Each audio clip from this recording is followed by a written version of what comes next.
Well, it's the culmination of years of training for 15 new members of Nebraska Task Force 1.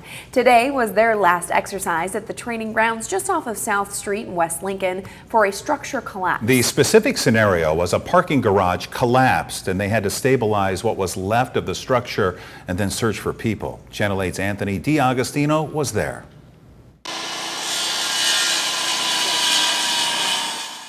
The parking garages are probably one of the most plausible situations that we may encounter here in Lincoln, unfortunately. Part of the process for structure collapse search and rescue involves construction.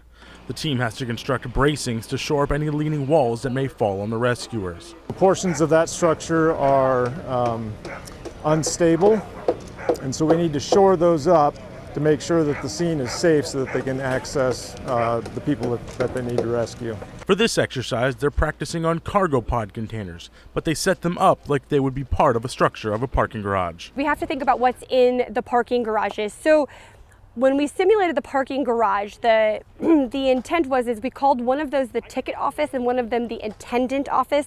So we thought about what would be the ticket office, what's the closest we can get to a ticket office. It's not the size necessarily that we're concerned about, but what's in it and what they would have to get to a victim per se.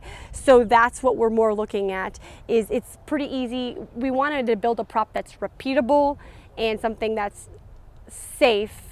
And something that they can actually build props and learn something from. While that team was working, another team was working with rescue dogs to search for missing people in a pile of rubble. Our role, the dog is a really advanced search tool.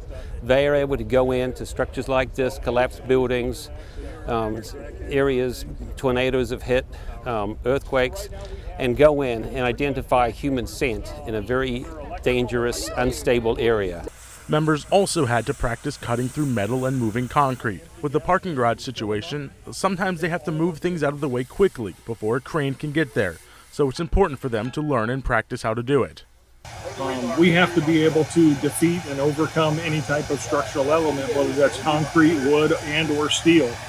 And today, with the scenario being more of a parking garage collapse, there's a number of different areas in a parking garage that would have metal involved. So not only will they be breaching some concrete and lifting and moving some heavy objects, it's important to incorporate all those skill sets in today's scenario. These new Task Force 1 members will be able to be deployed at a moment's notice to any disaster they're called upon, both in-state and across the country. Reporting in Lincoln, Anthony D'Agostino, Channel 8 News.